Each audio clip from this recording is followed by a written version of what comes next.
Hi friends, ವಿಶ್ವದ ಏಕೈಕ ಹಿಂದೂ ದೇಶವಾಗಿದ್ದ ನೇಪಾಳದಲ್ಲಿ ಜನಸಂಖ್ಯೆ ಎಷ್ಟಿದೆ? ಯಾವ ಧರ್ಮದವರು ಎಷ್ಟಿದ್ದಾರೆ? ಹಿಂದೂ, ಮುಸ್ಲಿಂ, ಕ್ರಿಶ್ಚಿಯನ್ನರ ಸಂಖ್ಯೆ ಎಷ್ಟಿದೆ? ನೇಪಾಳದಲ್ಲೂ ಹಿಂದೂ ಧರ್ಮದಲ್ಲಿ ಜಾತಿಗಳಿವೆಯಾ? ಅಲ್ಲೂ ದಲಿತರಿದ್ದಾರಾ? ಅಲ್ಪಸಂಖ್ಯಾತರಿಗೆ, ದಲಿತರಿಗೆ ಮೀಸಲಾತಿ ಇದೆಯಾ? ಎಲ್ಲವನ್ನ ಈ ವಿಡಿಯೋದಲ್ಲಿ ಹೇಳ್ತೀವಿ. ಅದಕ್ಕೂ ಮುನ್ನ ನೀವಿನ್ನೂ ನಮ್ಮ ಚಾನಲ್ಗೆ ಸಬ್ಸ್ಕ್ರೈಬ್ ಆಗಿಲ್ಲ ಅಂದರೆ ಈಗಲೇ ಆಗಿ ಪಕ್ಕದ ಬೆಲ್ ಐಕಾನ್ ಮೇಲೆ ಕ್ಲಿಕ್ ಮಾಡಿ. ನೇಪಾಳದ ಒಟ್ಟು ಜನಸಂಖ್ಯೆ ಎಷ್ಟಿದೆ? ನೇಪಾಳದಲ್ಲಿ 2,91,00,000 ಜನಸಂಖ್ಯೆ ಇದೆ.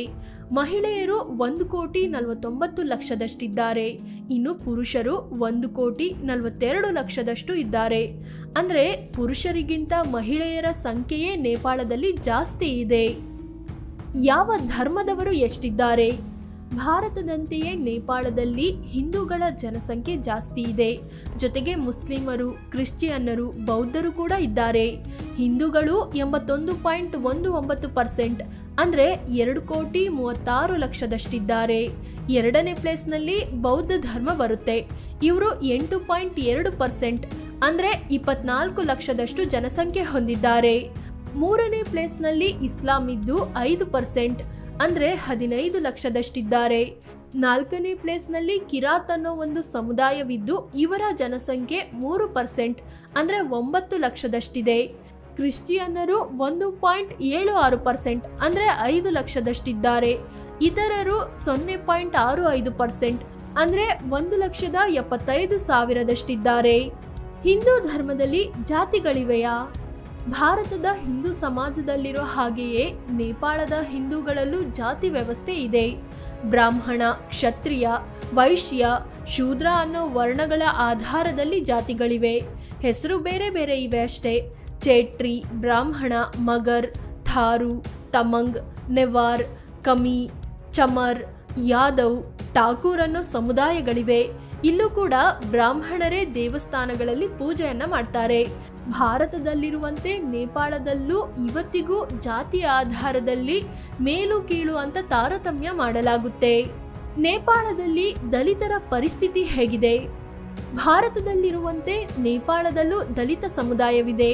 ಹಿಂದೂ ಸಮಾಜದ ಭಾಗವಾಗಿದ್ರೂ ಕೂಡ ಅಲ್ಲೂ ದಲಿತರನ್ನ ತುಂಬಾ ಕೀಳಾಗಿ ನೋಡಲಾಗುತ್ತೆ. ನೇಪಾಳದ ಜನಸಂಖ್ಯೆಯ 13.6% ಅಂದರೆ 40 ಲಕ್ಷದಷ್ಟು ದಲಿತರಿದ್ದಾರೆ. ಈ ದಲಿತ ಸಮುದಾಯದೊಳಗೆ ಮತ್ತೆ 26 ವಿವಿಧ ಜಾತಿಗಳಿವೆ. ದಲಿತರು ದೊಡ್ಡ ಸಂಖ್ಯೆಯಲ್ಲಿ ಇದ್ರೂ ಇವರಿಗೆ ತುಂಬಾ ತಾರತಮ್ಯ ಮಾಡಲಾಗುತ್ತೆ. ಎಷ್ಟರ ಮಟ್ಟಿಗೆ ಅಂದರೆ ಈಗಲೂ ನೇಪಾಳದಲ್ಲಿ ಜೀವನಕ್ಕೆ ಅಗತ್ಯವಾದ ನೀರು, ವಿದ್ಯುತ್, ಮನೆ ಕಟ್ಟಲು ಇಟ್ಟಿಗೆ, ಸಿಮೆಂಟ್ ಕೂಡ ಸುಲಭವಾಗಿ ಸಿಗೋದಿಲ್ಲ. ಅಷ್ಟರ ಮಟ್ಟಿಗೆ ತಾರತಮ್ಯ ನಡೆಯುತ್ತೆ. ಶಿಕ್ಷಣದಿಂದಲೂ ದಲಿತರನ್ನ ತುಂಬಾ ದೂರ ಇಡಲಾಗಿದೆ. 2002ರಲ್ಲಿ ರಾಷ್ಟ್ರೀಯ ದಲಿತ ಆಯೋಗ ಕೂಡ ಸ್ಥಾಪನೆಯಾಗಿದೆ. ಭಾರತದಂತೆ ನೇಪಾಳದಲ್ಲೂ ದಲಿತರಿಗೆ ಹಲವು ಕ್ಷೇತ್ರಗಳಲ್ಲಿ ಮೀಸಲಾತಿ ನೀಡಲಾಗಿದೆ. ಹಿಂದೂಗಳು ಯಾವ ದೇವರಿಗೆ ಪೂಜಿಸ್ತಾರೆ? ಭಾರತದಂತೆ ನೇಪಾಳದಲ್ಲೂ ಬಗೆ ಬಗೆಯ ದೇವಾನುದೇವತೆಗಳನ್ನು ಪೂಜಿಸಲಾಗುತ್ತೆ. ಅದರಲ್ಲೂ ಪ್ರಮುಖವಾಗಿ ಶಿವನನ್ನ ಪಶುಪತಿ ರೂಪದಲ್ಲಿ ಆರಾಧಿಸಲಾಗುತ್ತೆ. ಜೊತೆಗೆ ವಿಷ್ಣು ಮತ್ತವರ ಅವತಾರಗಳು ಕಾಳಿ, ದುರ್ಗಾ, ಗಣಪತಿಯನ್ನ ಕೂಡ ಪೂಜೆ ಮಾಡ್ತಾರೆ. ವಿಶೇಷ ಅಂದರೆ ಇಲ್ಲಿ ಕುಮಾರಿ ಅಂದರೆ ಜೀವಂತ ದೇವತೆಯನ್ನ ಆರಾಧಿಸೋ ಒಂದು ನಂಬಿಕೆ ಇದೆ. ಅಂದರೆ ಆಯಾ ಭಾಗದಲ್ಲಿ ಒಂದು ಹೆಣ್ಣು ಮಗುವನ್ನ ಆಯ್ಕೆ ಮಾಡಿ ಆಕೆಯನ್ನ ಕುಮಾರಿ ಅಂತ ನಂಬಲಾಗುತ್ತೆ. ಆಕೆಗೆ ದೇವತೆ ರೀತಿ ವೇಷ ಧರಿಸಿ ಆಕೆಯನ್ನ ಪೂಜೆ ಮಾಡ್ತಾರೆ. ನೇಪಾಳ ಕೂಡ ಜಾತ್ಯತೀತ ರಾಷ್ಟ್ರ. ಹೌದು, ನೇಪಾಳವನ್ನ ಈಗಲೂ ಕೆಲವರು ವಿಶ್ವದ ಏಕೈಕ ಹಿಂದೂ ರಾಷ್ಟ್ರ ಅಂತ ಕರೀತಾರೆ. 1990ರ ಸಂವಿಧಾನದ ಪ್ರಕಾರ ನೇಪಾಳ ಹಿಂದೂ ರಾಷ್ಟ್ರವೇ ಆಗಿತ್ತು. 2006ರಲ್ಲಿ ಇಲ್ಲಿ ರಾಜಪ್ರಭುತ್ವ ಅಂತ್ಯವಾಯಿತು.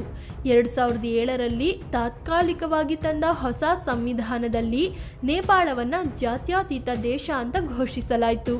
2015ರಲ್ಲಿ ಬಂದ ಹೊಸ ಸಂವಿಧಾನದಲ್ಲೂ ನೇಪಾಳವನ್ನ ಜಾತ್ಯತೀತ ದೇಶ ಅಂತಲೇ ಹೇಳಲಾಗಿದೆ. ಅಲ್ಪಸಂಖ್ಯಾತರಿಗೆ ಏನೆಲ್ಲ ಸೌಲಭ್ಯವಿದೆ? ಭಾರತದಂತೆಯೇ ನೇಪಾಳದಲ್ಲಿ ಮುಸ್ಲಿಮರು ಸೇರಿದಂತೆ ಅಲ್ಪಸಂಖ್ಯಾತರು ತಮ್ಮದೇ ಆದ ಧರ್ಮವನ್ನ ಪಾಲಿಸಲು, ಆಚರಣೆ, ಗುರುತು, ಸಂಸ್ಕೃತಿ ಉಳಿಸಿಕೊಂಡು ಹೋಗಲು ಅವಕಾಶವಿದೆ. ಅವರ ಧರ್ಮ ಸ್ವಾತಂತ್ರ್ಯಕ್ಕೆ ಸಂವಿಧಾನದಿಂದಲೇ ರಕ್ಷಣೆ ಕೂಡ ನೀಡಲಾಗಿದೆ. ಸರ್ಕಾರಿ ಉದ್ಯೋಗ, ಉನ್ನತ ಶಿಕ್ಷಣ, ಅಲ್ಪಸಂಖ್ಯಾತರಿಗೆ ವಿಶೇಷ ಕೋಟಾ ಅಂದರೆ ಮೀಸಲಾತಿ ಇರುತ್ತೆ. ಇನ್ನು ಅಲ್ಪಸಂಖ್ಯಾತರ ಅಭಿವೃದ್ಧಿಗೆ ಅಂತಲೇ ಕೆಲವೊಂದು ಯೋಜನೆಗಳನ್ನು ಕೂಡ ನೇಪಾಳ ಸರ್ಕಾರ ಜಾರಿಗೆ ತಂದಿದೆ.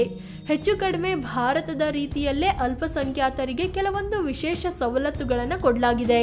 ಫ್ರೆಂಡ್ಸ್, ಇದು ನೇಪಾಳದ ಜನಸಂಖ್ಯೆ ಮತ್ತೆ ಯಾವ ಧರ್ಮದವರು ಎಷ್ಟಿದ್ದಾರೆ, ದಲಿತರ ಪರಿಸ್ಥಿತಿ ಹೇಗಿದೆ ಅನ್ನೋದ್ರ ಬಗ್ಗೆ ಮಾಹಿತಿಯನ್ನ ನೀಡೋ ಪ್ರಯತ್ನ.